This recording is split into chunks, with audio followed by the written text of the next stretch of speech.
Hi, I'm Lippy. And I'm Grumpy. Together we're Lippy and Grumpy Do Podcasting. In each podcast, we'll be ignoring the important issues of the day and rambling through a variety of topics. And hopefully we'll be able to convince some guests to take part too.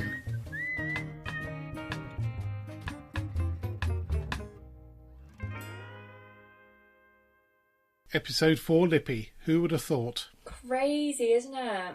Absolutely crazy. Now, most important topic from last week was your job interview.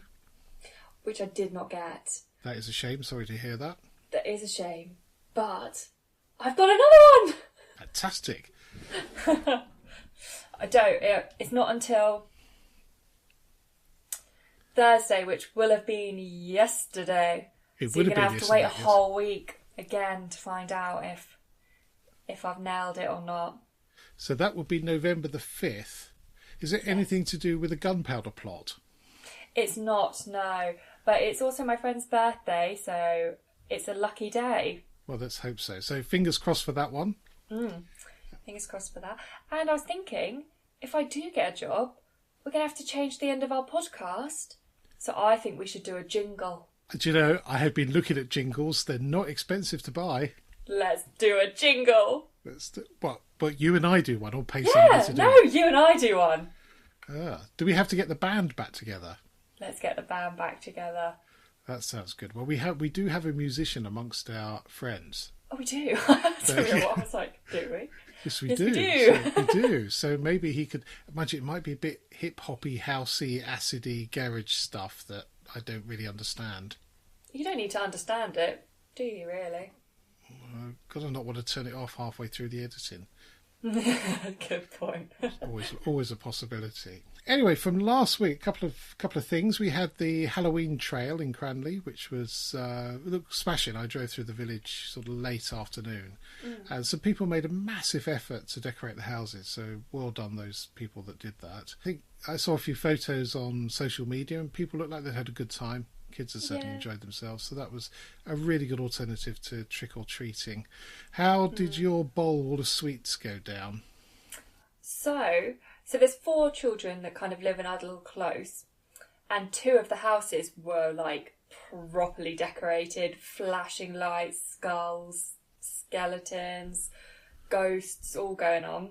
So we had a feeling that they may have had a little party between the 2 houses for the kids. So we did put the bowl out, and I shouldn't be shocked, to be honest. It was quite lovely. They came running up, they shouted trick or treat, and then they took 2 each. And there's a bowl full of at least 40 sweets in there, and they just took 2 each. And I thought that was so sweet. Very good to see. Bit of self-control, which is is a little bit unusual, to be honest. But good, and it also meant I've got a bowl of sweets to myself now. Yes, excellent. Very good indeed. And of course, the other thing from last week we discussed was Google Maps, and had another little bit of an incident on Sunday. Decided as we're heading towards another period where we can't go out much that I would get rid of the rubbish that's been collecting for a while. And unfortunately our local recycling centre no longer takes rubbish, it's only recycling. So it was a drive of some 20 minutes to get there, to queue for some time in to get rid of the stuff. But the route Google Maps took me was very bizarre. It took me 2 sides of a triangle that I didn't expect to go down. Rather than one. So interesting. And again, I suspect that's to do with pushing traffic down what are relatively small lanes. So not sure if it's rightly, you did get to jump quite a long queue due to that.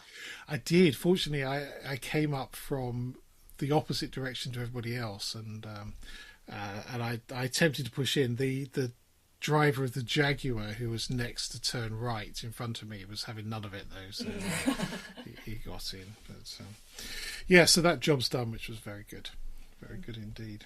A couple of things I came across was an event called Festevil, which was a Halloween festival, and I think you drove in and people scared the occupants of the car by banging on windows in. So like a drive-through ghost trainee haunted house. Exactly, which I thought was a very good idea. Not the sort of thing I would go to, but if you're into sort of the horror equivalent of a safari park, then that's definitely the thing for you. And the other thing, which appeared on social media courtesy of Classic FM, which is my music station of choice in the car, yes, I have crossed that age line, was a shame flute. What is a shame flute? A shame flute was used in the Middle Ages to punish bad musicians. So Ooh. presumably the Justin Biebers of the medieval ages, and it sort of seems to be locked around the neck, and then with the flute sticking out from one side. And this picture, well, I'll share the link on our website. It is the most bizarre thing I've ever seen. Quite who came up with it is a bit bizarre, to be honest. It's but again, you look at some of the approaches to other people in Middle Ages weren't brilliant, were they? I did hear something quite interesting on Radio 1. I'm still young enough for that one. And they were playing a game of some sort. It was on Scott Mill's show. And it was, I can't remember what they called it, but it was a medieval singing group. And they covered new songs in a medieval kind of like tone, and everything like changed down, and they used different instruments and stuff to make it more medievally sounding. And oh my god, it was so cool. Yes, I've heard somebody's remade an AC/DC album in that vein, and it is brilliant, utterly brilliant. Honestly, the best thing I've ever heard. I'm going to have to look it up now because I really want to listen to some. Well, that's the beauty of Spotify, is whatever you want to listen to, pretty much. It's on there. Possible exception of Neil Young, you can listen to it. So. But I think he threw a bit of a hissy fit and said that none of his stuff could be streamed, which is understandable. I completely understand it. But I was reading something a while back, and they were talking about links between, you go from Justin Bieber again through to heavy rock, through to classical music, and the concepts behind them are all very, very similar. So it doesn't surprise me you can take a modern day piece and replicate it. Just play it in the style of medieval. And quite frankly, there's nothing like a bit of Gregorian chant. Yeah, when you're feeling a little bit stressed, bit of a Gregorian chant, which is difficult enough to say. Yeah, I was going to say, you nailed it the first time. Yeah, the second time you could. Yeah, you shouldn't mock afflictions. You know that. What else am I here for? Well, that's very true. And from news from the allotment, after a very wet Saturday, I dashed down to harvest the rest of my beans, and we've got a ton of them. Absolutely loads and loads of beans. And an interesting recipe using tomatoes and baked in the oven. So I'm hoping it will be a sort of different version of baked beans, really. Interesting. So, very interesting. So I've been today to get some wood and various fence posts to a few projects over the winter. Unfortunately, I am allowed to go out to the allotment during this lockdown too. You didn't clock your own pun then? I did. You'd been out. Oh, very good. No, I didn't even know it. I'm a genius. Who Oh, I had a little giggle. Yeah, well, clearly, yes. Yeah. Any news from the sewing room?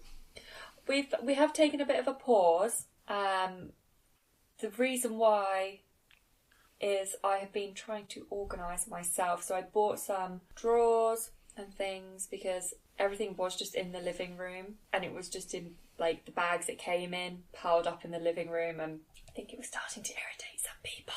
Oh, okay. Yes. So we moved it, and it's now all drawed up. Brilliant. And it actually looks really nice and neat now, and I just take it out, do my sewing, and then put it all away again. But it did mean that I haven't sewn now because it's not just in the living room. Oh, the other bit of news from this week is I managed to secure the last barber's appointment on Wednesday. I phoned on about lunchtime on Monday, I think it was, and a very exhausted sounding barber said, I've got one at 5 on Wednesday. Yeah. So I said, well, you must have had a few phone calls like this.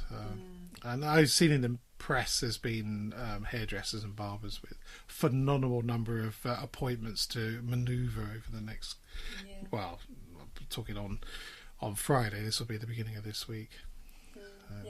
Yes. My boyfriend got a haircut as well, and I was shocked he wouldn't have just let me do it again. There may be reasons for that.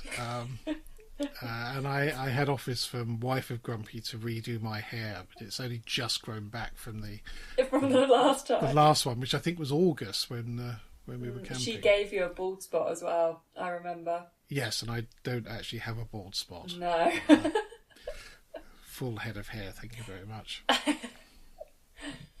What has been a discussion for many, many years is what should be in a full English breakfast. So, can you describe your perfect English breakfast? I feel like I'm not a fussy or an adventurous person. I'm happy with some scrambled eggs or fried eggs. We'll go eggs because it depends how I feel on the day if I want scramby or fried. Bacon, smoked, some sausages. I'd love a grilled tomato. I think that's a definite. A grilled tomato, some buttery mushrooms, hash browns. Oh, now I'm thinking about it, I'm really like really adding more and more. I would take or leave baked beans. They're not a must for me. Sometimes I really want them, sometimes they fill you up and I'd rather eat another sausage than some baked beans. That's interesting. Sausage or baked beans? I'd much rather have a sausage. Not in a weird way. Very interesting. Well, over many more years, I've honed my list. Have you? Certainly, a good sausage like either Cumberland or maybe pork and apple. Oh, I do like a pork and apple sausage. Bacon, obviously, smoked or unsmoked. But I do like the thicker cut bacon rather than the very thin stuff that just sort of... Thick cut with a crispy edge. That would be perfect. So I find the thinner stuff, if you cook it in the pan, tends to sort of, a bit like a crisp packet on a fire, just tends to sort of... Crinkles up and it disintegrates and you end up with a ton of water in the pan and a couple of very anemic looking bits of bacon. So I think the thicker cuts are definitely better for that. Definitely hash browns. Definitely black pudding. No, sorry. Black pudding and egg can't beat that. Fried egg can't beat that combination as far as I'm concerned. And I will actually discount a restaurant for breakfast that doesn't have black pudding. I think the thing with black pudding for me is I probably would like it. I just can't bring myself to eat it. But I believe it's very good for you because there's lots of iron in it.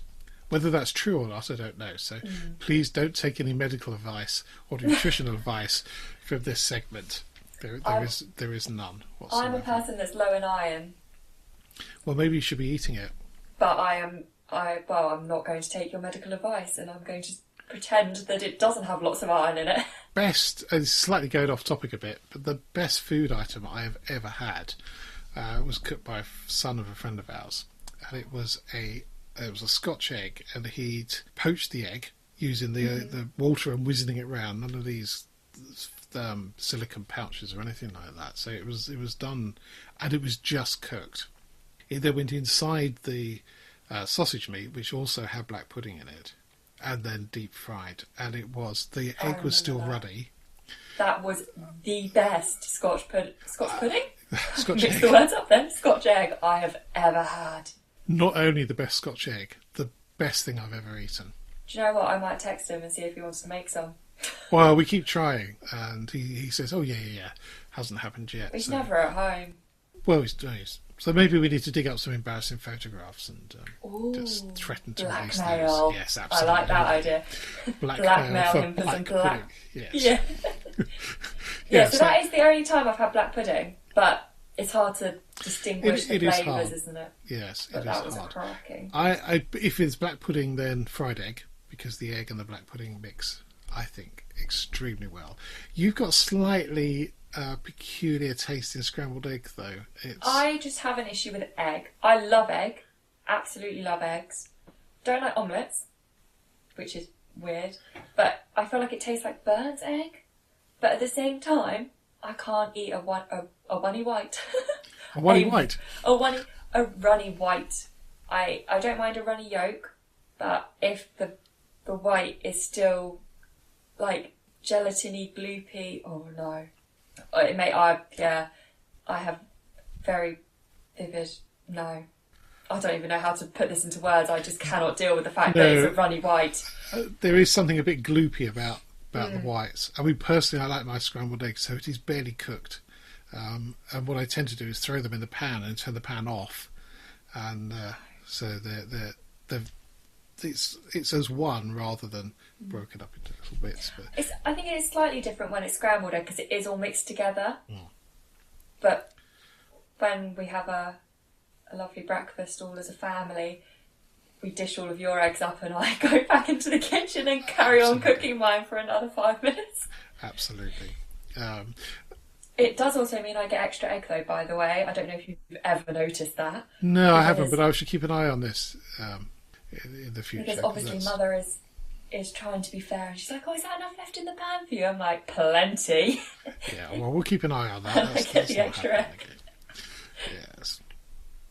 Yes, and as for beans, I like my baked beans. And interestingly, the last English breakfast we had on Sunday morning, the beans arrived in a separate pot, which I quite like because of food mixing. I don't mind it touching, but I have a thing with peas getting everywhere, and they're difficult to eat because they're so rolly.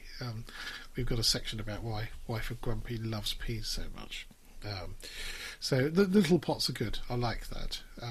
Tomatoes, not 100% certain. Depends on how much they're cooked. If they're quite mushy, I don't like them. I love raw tomatoes. And I think cooking releases something. Again, this is not nutritional advice. That's a good thing. So probably cooked tomatoes are better for you, but I do find the mushy ones a bit too mushy. I like a grilled one, so it's a little bit brown on the top and warm, but not mushy because it's not cooked. It's not cooked as such. It's just grilled. Mushrooms cooked in butter, also Definitely. good. Not essential, but quite nice. There's a thorny topic of fried bread. Oh, I do like a bit of fried bread. Now, my dad used to do fried bread, and I think his idea of fried bread was just to soak up a bit of fat and make it warm. Because it was only when I went out for breakfast once this fried bread appeared, and it was fried. It was crunchy. It was fried bread. It wasn't absorbed bread, which is what he used to cook. I mean, why he bothered with the pan, I don't know. But the man used to have dripping sandwiches for lunch. And amazingly, he went and had both my mum and him, when he must have been in his late 50s, early 60s, went and had a cholesterol test. And we were all expecting Dad's to be off the scale. His was completely normal, and my mum's was off the scale, so which was bizarre. There we go. That's so you good can't, bit of advice there. tell. Eat So as much fat as you want. Well, again, this is not nutritional advice, but there are schools of thought that says that fat is not bad for you. Yes, even dripping sandwiches. Yeah. It doesn't sound very appetising, a dripping sandwich. It doesn't, no, and it's not sure it's something I would particularly want. So if you're on social media, there is a brilliant Facebook feed. Is that the right phrase you youngsters call it? Yes. Called the Fry Up Police. And there's many pictures in there of massively excessive fried breakfasts and massively underwhelming fried breakfasts as well. So that's quite a good thing to follow. And a bit of a shout out also for the Woodbridge Cafe in Guildford. We've had friends and me have had many a good breakfast there. And a number of occasions we've been there for Christmas Eve and then gone shopping. Because obviously that is the correct day to do Christmas shopping, when you're full of a cooked breakfast and you just run around panicking. Although I have found running into perfume shops and the like and going, I've not bought anything, can you help, does bring out the best in people.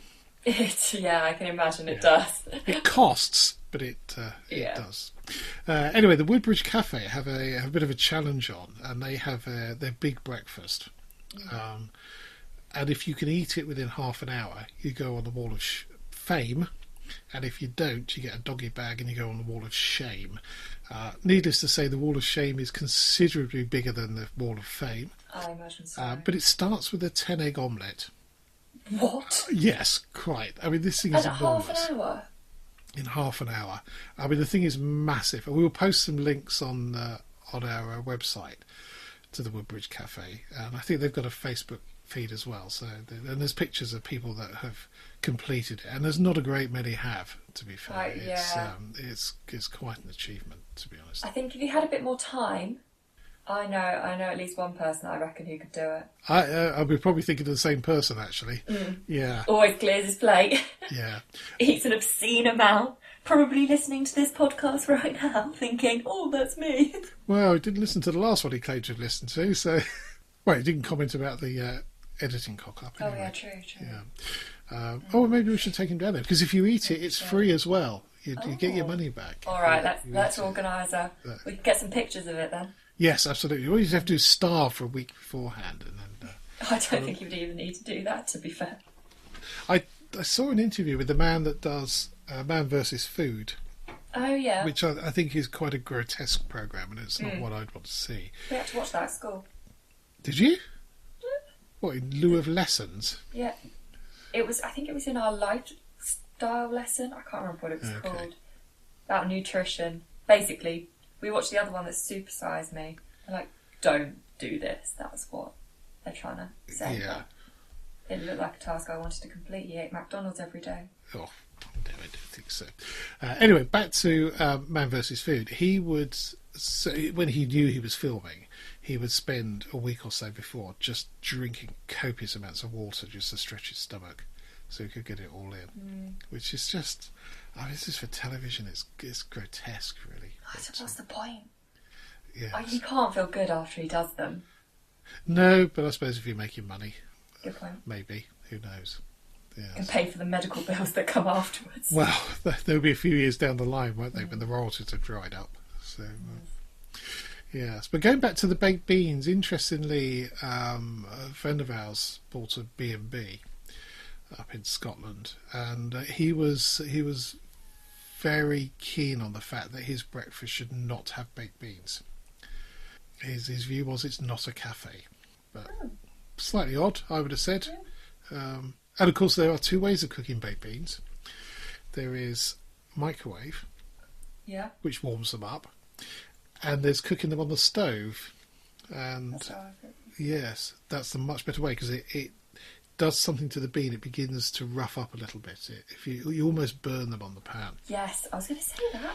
And get them a little bit burnt, and they go really thick. And the sauce thickens up as well. And that was a top tip from all people, James May, again a Top Gear fan, in one of his books I read a while back. That's a very odd top tip.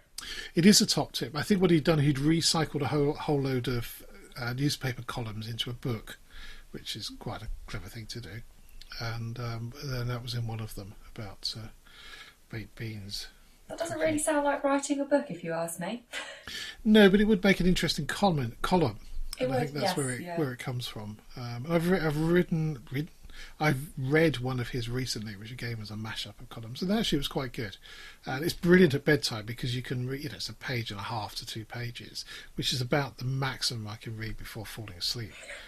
Normally dropping the book on the floor or bed or somewhere. So the cat. That's very good. Yes, well, we'll be coming on to cats shortly.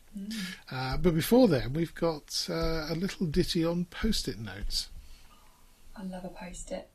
That's a lie. I don't like a real Post-it note, but the day I found digital Post-it notes was up there with one of the best days. Not as good as Aldi, obviously, but I wouldn't say I'm a forgetful person, but all of the obviously I don't have a job at the moment, but all of the jobs I've had are lots of information coming at you about lots of different people and lots of different little things that you need to remember. So I would always have a little Post-it note and my whole screen was covered in Post-it notes of little notes about each couple and, don't forget to do this before this day and things like that. And honestly, I'm quite an organised person when it comes to lists and things like that, when it comes to working. And digital Post-it notes are just one of those little tools that really help, I think any sort of list, I mean, I've always written lists. And I read an article a while back that said if you write one list for something, then why not write a list for absolutely everything? And he or she was absolutely spot on in my view. because what you tend to do is you tend to wander around with stuff in your head that you're trying to remember to do. And actually, if you write it down, and you always write it down in a list, you don't have to retain any of that anymore, and your head's free to think about all sorts of other rubbish. And I tend not to now wake up in the middle of the night thinking, I must remember to do that. Do you think that's why we talk a bit more nonsense than most people? Possibly. Because we make lists. Well, because you have the bandwidth in your head to think about other things. Because you know when the time comes to think about that thing, you're not going to forget about that thing because it's written down. Absolutely. And I'm a big fan of it. It was originally called Wunderlist, I think. Wonder as in Wunderlist. That was very good. It was bought by Microsoft and turned into Microsoft To Do, which is, as far as I can see, as good. There's a little app on the phone. You can set dates for it to be done, reminders, all sorts of stuff like that. Wunderlist still exists. Oh, definitely. Or maybe slightly changed wording, because there is one that I had at work that it was linked to my general manager's, and I could add things onto his list. Okay. Because he was a very forgetful human being. So I was able to add things onto his list so that he didn't forget to do things that I needed him to do. And that worked quite well. Yeah, that's any sort of collaboration like that. Another good tool I've used recently is, particularly with not being in the office, is something called a Miro board, which is like a massive whiteboard. And you can do all sorts of things like that with post-it notes and things. And it's a technique I've used in the past for designing software products and coming up with a list of stuff to do. And that is, you write stuff on a post-it note, you slap it on a whiteboard, and then you come back and you choose the top ones and you move them around, and eventually you end up with a list of things to do and a backlist and stuff like that. And a post-it note works really well with that because you're together and you're in the office. It does worry me slightly, the ecological downside of this, because I don't think they're recyclable. But that's where a digital post-it note Yes, exactly. works out a bit better. Yes, it depends on how you measure it, and there's a lot of discussion about how eco-friendly computer software is in terms of applications, because you've got to maintain servers, you've got to have your phone, you've got to plug it in, there's a lot more to it. It's a little bit like saying, electric car is zero emissions, but there's none coming out of the exhaust pipe, but there is a whole bunch of other stuff that has to go on, so it's very difficult to compare that. But if you look at something like a post-it note with some chemicals on the back, I mean, apparently originally it was the guy that invented it was trying to invent some sort of super sticky glue, and came up with this stuff, and he took it around 3M, the people that originated the post-it notes, and nobody was interested. And it took a long while before somebody went, I know what we could do with that. Stick it on the back of a piece of paper. But top tip for post-it notes, I mean, normally you write on it and you peel it off, don't you? Yeah. If you write on it and pull it downwards, they don't curl up. So just like a...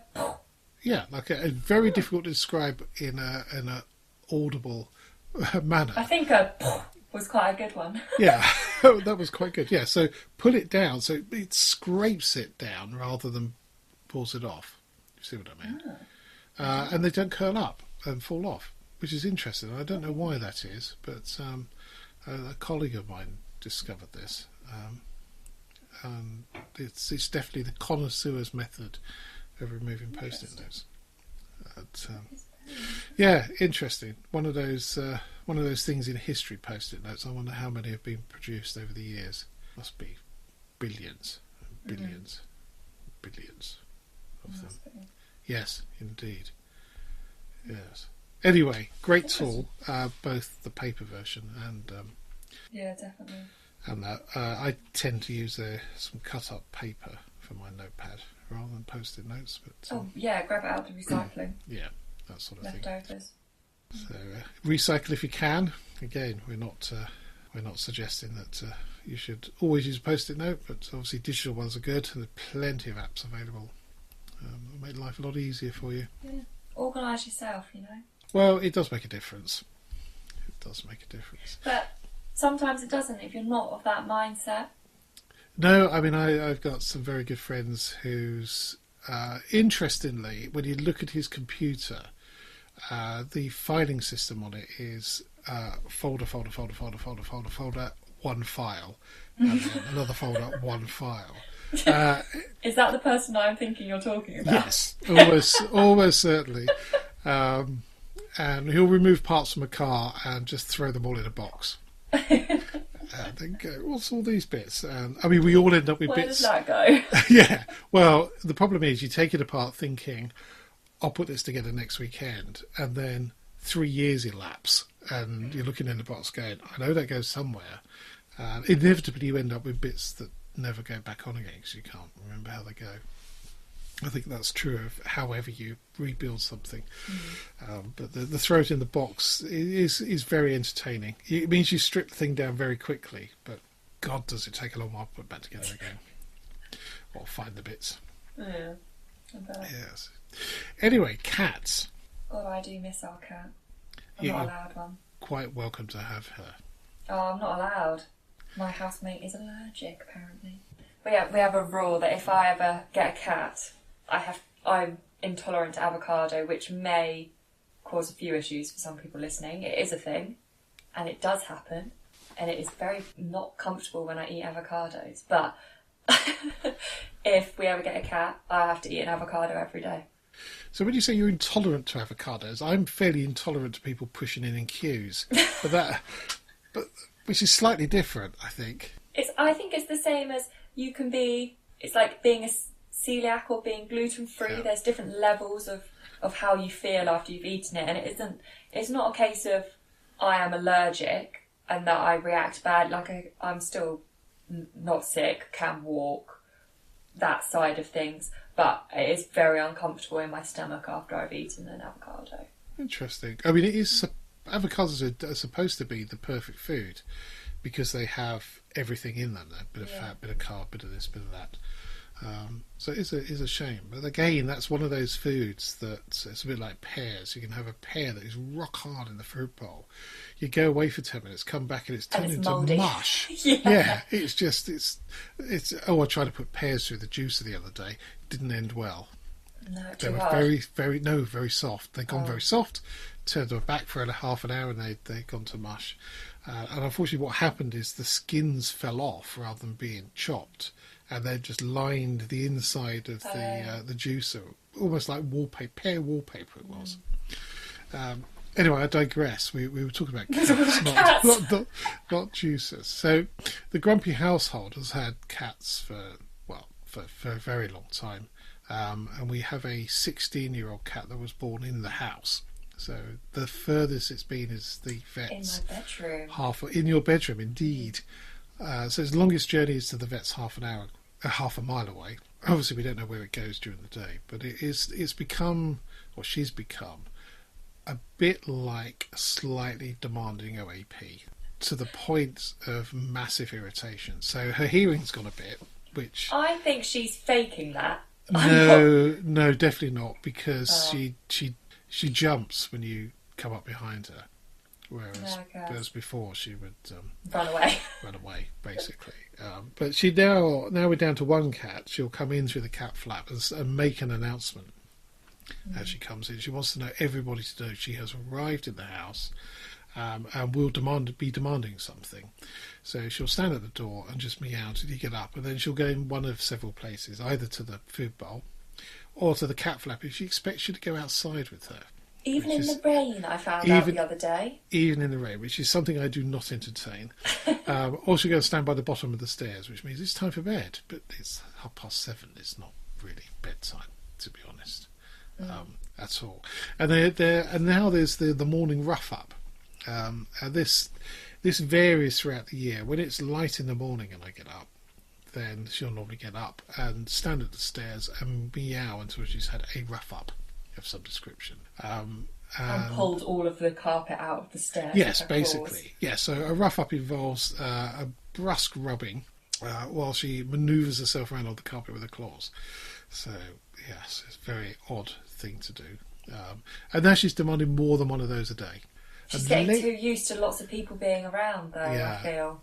Well, that was interesting. When lockdown started, she was obviously a bit put out that we were all at home during the day. Because that's her sleep time. Well, yeah, because nighttime is staying awake, chasing small furry creatures and waking people up by whacking them on the head or something along those lines, which again is not something she does to me, because I tend to, in the depths of sleep, knock her flying, so she doesn't do that anymore, not with me. She used to do that to me very frequently when I was still living. Yeah. In... So back to the question, do cats have owners or staff? Clearly they have staff. Well, I learned a very interesting fact about cats. Well, hang on, we don't know if this is a fact because cats don't talk, so we can't confirm this. But some people have looked into it and believe that, so when you see cats interacting with each other, they don't tend to meow like they do when they see us. Yes. But when they interact with kittens, they do. Oh, interesting. So meowing is how they talk to kittens, which means that they see humans as stupid babies that can't do anything for themselves. And yet they demand to be fed, roughed up, entertained in the garden. Or the latest one, sit on the living room windowsill and meow until somebody opens the front door. And I actually found I gave into that over the weekend. I've been doing that for years, so she knows that if she does it for long enough, it's happening. Yeah, somebody is opening that window for her. I made sure there was nobody else in the house before I did it. So. But yeah, so meowing is a way that they communicate to kittens, which also is when they... You know when sometimes you go to stroke a cat, I don't think our cat does this, maybe Ralph used to, but they would roll on their backs, and when you go to stroke their belly, they then attack you. Yes, yeah. So they do that to kittens. It's a way to teach them to defend themselves, because they're like, oh, okay, I'm dead, bloody blah, you can play with me, and then into attack mode. So it teaches them to be like, and escape or attack back, which is why... When you sometimes, they're all playful and cuddly with you, and then they'll just attack you out of nowhere. They're trying to teach you to defend yourself. And then the other thing I learnt was when they bring animals in, when they bring them in dead, they're trying to share that animal with you. Okay. And there has been many a night where I've woken up to a crunching under the bed. When they bring them in alive, they're trying to teach you how to hunt. That's really useful in the middle of the night. There's nothing like chasing a mouse around. That's what I mean. Rolly's probably sat there watching me trying to catch a mouse at 2 a.m. with a piece of cheese, which did work, thinking, oh, she's doing a really good job. She's trying really hard. She's getting the mouse. Which is obviously very annoying for myself. It did mean that I got to see if a mouse would be caught by a piece of cheese, which I did quite enjoy, with Charlotte in the background. Yes. Going. Yes. It's run. Yes, it's a spider run. Yes. Yes. Yeah. Well, that's very interesting. So they just view us as really subjects. Yeah. Basically. And really stupid ones at that. Stupid ones that need to be taught things. Yeah. And put in their place. Yes. Which does make sense as to why they're very demanding as well. Yeah, they do seem to get worse, and they seem to be worse in singles as well, I think. If you have more than one cat, they tend to... Play with each other. Well, to a point, or just annoy one another, so there's less time for annoying humans, which is... I don't think she really likes me anymore. It's got to that point where I come home and she won't really go anywhere near me. Yes, we had a cat before you were born who would we would go away for the weekend, and we'd come back, and he would take one look at us and then just walk off. And you left me. Yeah, you left me, so I'm just going to walk away. Definitely staff or subjects, I think. Yeah, they don't know that we are owners or looking. I don't even feel like they know they're being looked after by us. No, it is bizarre. It is like royalty. Yes. In many ways. Oh, I do call her Princess, actually. That is one of her nicknames. Yeah. Very fitting one. Yeah, several other names also begin with P. Yes, I won't repeat here. Anyway, for our other podcast this week, I've chosen one called Fake Doctors, Real Friends, and it's a cracking one. It's by the two of the main actors from Scrubs. if you've ever seen that series. Love Scrubs.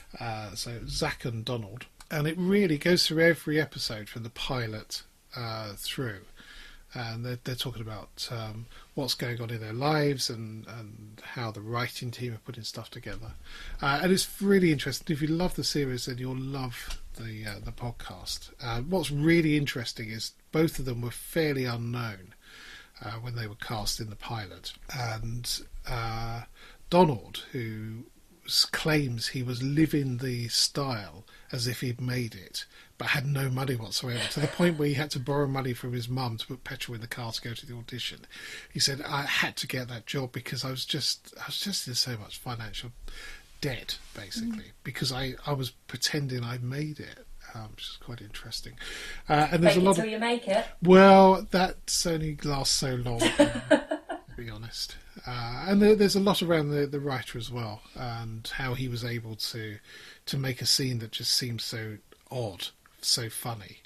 So he had a really good vision, it still does. And also a hell of a lot around 9/11 and what was going on, because they were in the middle of filming then. And it does take you back to that period and the shock that the world felt, and they felt being obviously closer to New York, but also being in the medical profession, as it were, and the effect that was having on the community. So yeah, if you like your friends, if you like your Scrubs, then Fake Doctors Real Friends, well worth listening to.